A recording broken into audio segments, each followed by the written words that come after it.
things because this is a very vast topic, but one I would recommend reading for those who haven't yet, this report by security experts called Keys Under Doormats, to have a clue of what the collateral damage could be of requiring backdoors.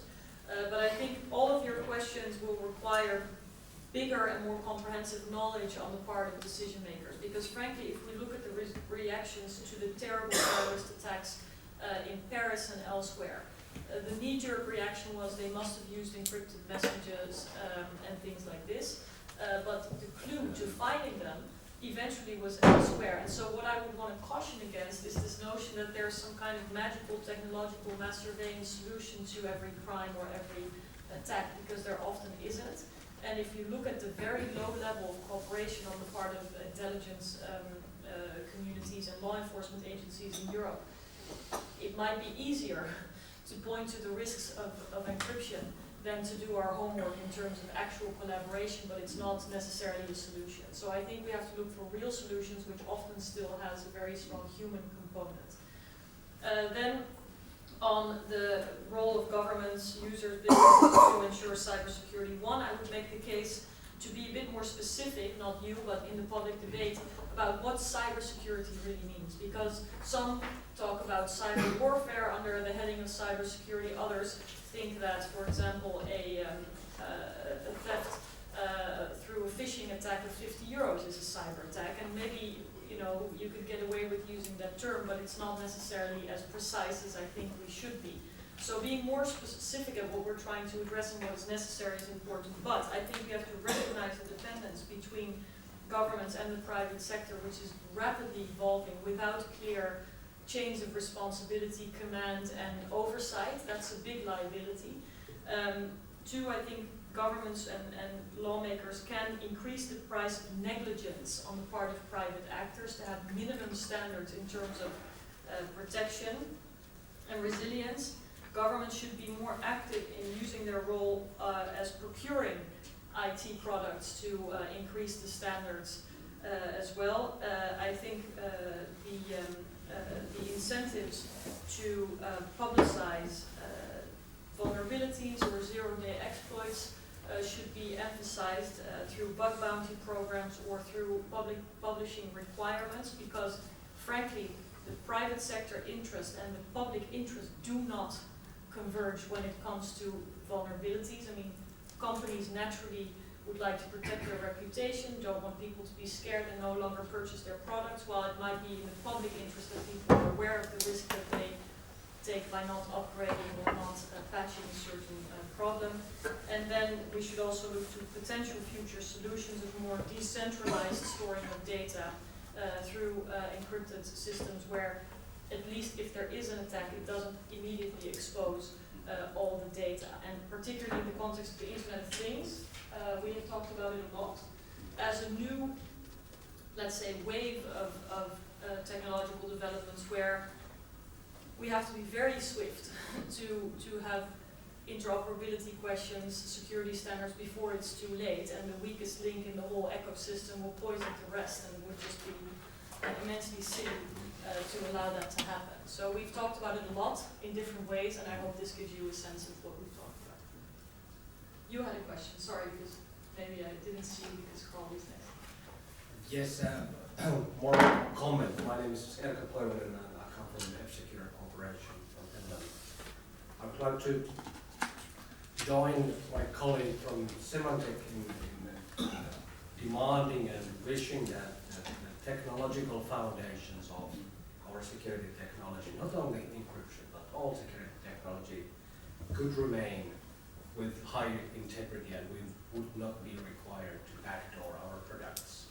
However, at the same time, we recognize that even our company has been prohibited or made difficult to conduct business in some parts of the world due to the fact that we are not willing to compromise our technology. At this present time, we're being blocked effectively in the United Arab Emirates in an effort to hinder people in that area from using our VPN technologies.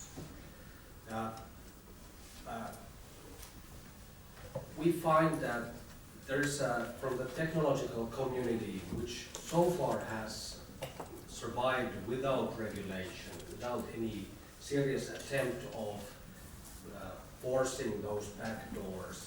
There's now a push to create unbreakable technologies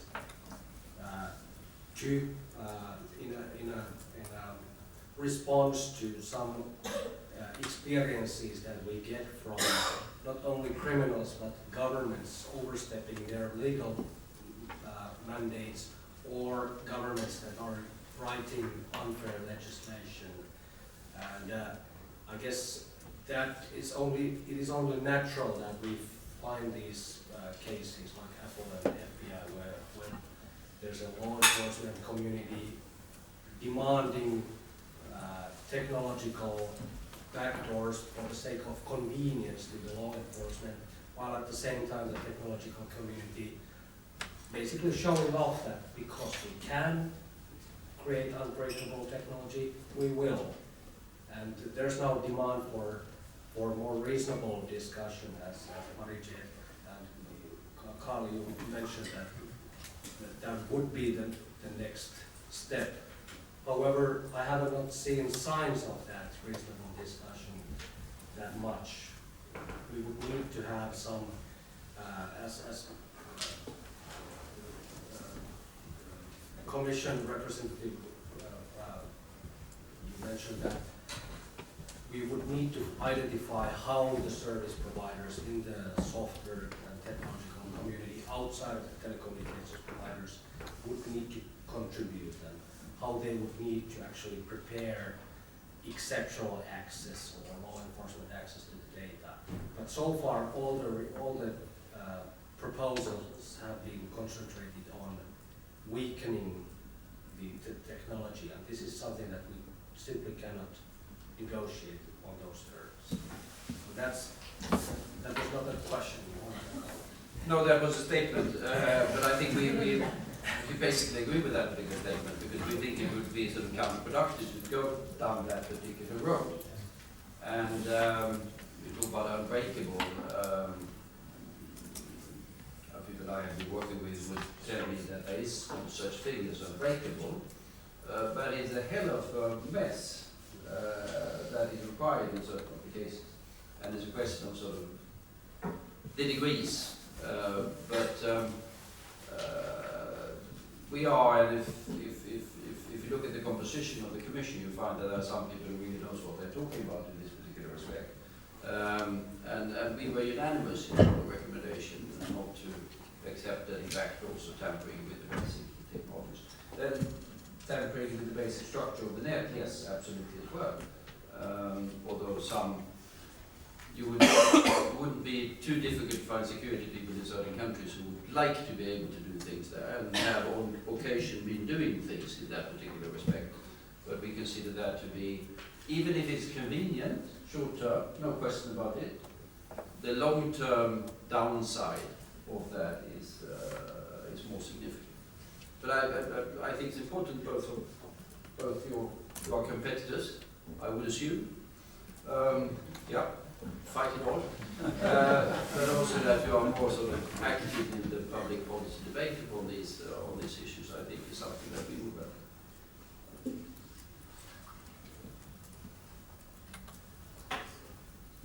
So any other questions, or did we fill your minds with information? Yeah. Thank you. I would happily come in to the specific points of vulnerabilities and the responsibilities of the various players. And I think that you all know this debate on vulnerabilities has been very sensitive in the software sector for good and bad reasons. The good reasons include the fact that, especially in the early days, the software providers had little or no control over how their technology was actually used by the user, and therefore could not accept liability for something they didn't control. However, the reality is that this is changing because of things like services becoming hosted, cloud services being commoditized, if you will. So the liability needs to shift, and this, I assume, is part of the reason why, at the end of the day, in the NIH directive, the compromise landed on including, for example, cloud in the list of operators covered. Now, at the same time, I think that discussion on vulnerabilities needs to be still very carefully led, because on the one hand, I fully agree that there needs to be a level of liability and responsibility in how you manage vulnerabilities, what you do with them, and if you become aware of them, how promptly you react, how you fix it, how you deploy the fix, etc. But there's also the other side of this, which is kind of the malicious research of vulnerabilities and the malicious trade in vulnerabilities, which is not sanctioned. So we can put liabilities on the one hand side to incentivize good behavior, but we also need them to sanction bad behaviors. And there are legal bases for that, for example, under the aiding and abetting of cybercrime of the Cybercrime Convention in Budapest. There could be legal constructs on that basis to address this, but this discussion still needs to happen. These legislations at EU level or national level still need to be devised, discussed, adopted, and implemented. But in the long term, I think this is not entirely dissimilar from the discussion we've had in the past 10 years on incident reporting, breach notification. 10 years ago, when the idea was first voted in the European Parliament of introducing breach notification into the e-privacy directive that got revised in 2009, there was massive uproar. No, this would be terrible for reputation, this would be terrible for all sorts of things. Now, in the discussions on the GDPR, there was nobody arguing against. So we need to kickstart this discussion on how to handle vulnerabilities. It so happens that there is already an ISO standard on the responsible management of standards of vulnerabilities, which is a good place to start.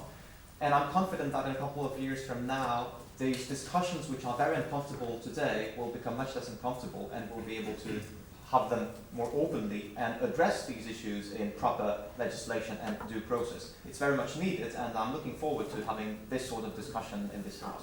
Thank you.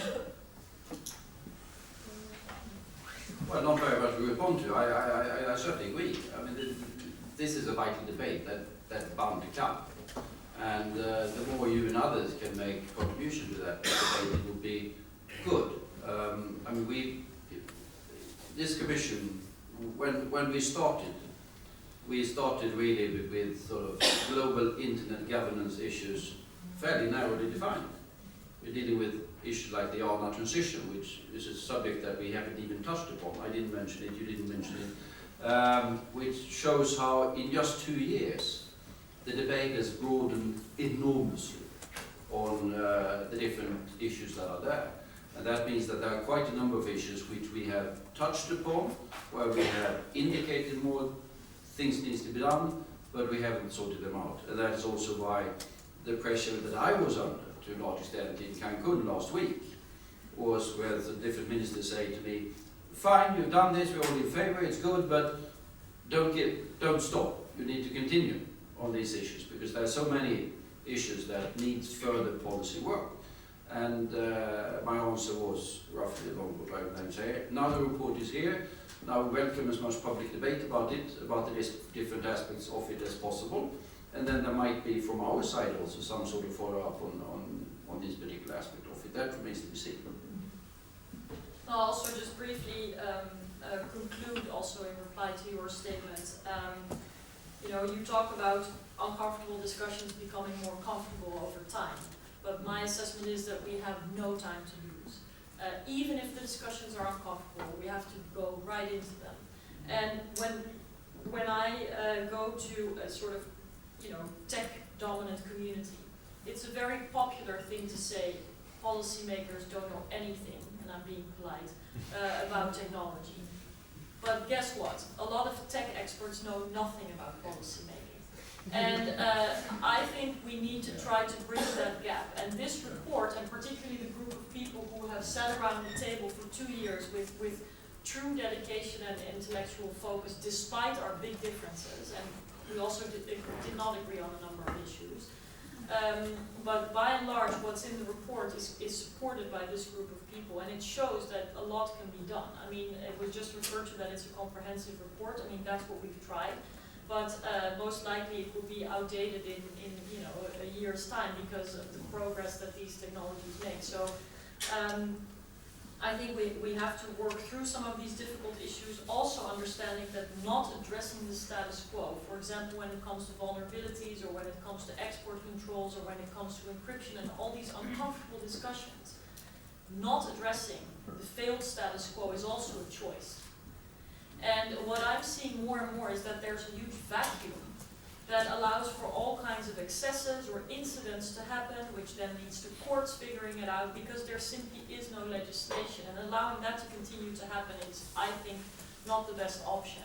But it is the consequence if everybody says no first when there are proposals to address some of these issues. So I think there are some sort of meta-level fundamental choices in terms of, do we believe that the rule of law should apply despite technological revolutions? My answer would be yes, but the challenge is significant, and therefore we have to, you know, go right into particularly the most uncomfortable discussions. And you know, I've had, I think it was even in this room, or at least one that looks exactly like it, a roundtable with security researchers on vulnerability disclosure and on export controls. The video is online, so I welcome anyone who wants to review it, but it's an ongoing discussion, and I hope all of you in your respective capacities are willing to be a part of bringing this discussion forward. And I know for sure that that you won't stop engaging in this discussion. So you know, we are, goes for all of the members of this commission in their various capacities, committed to continuing this discussion, which will become more and more relevant.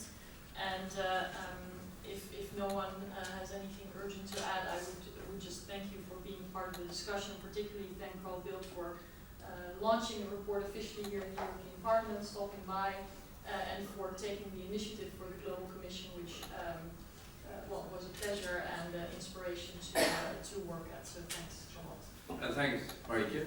Fun to be a Liberal Democrat for once.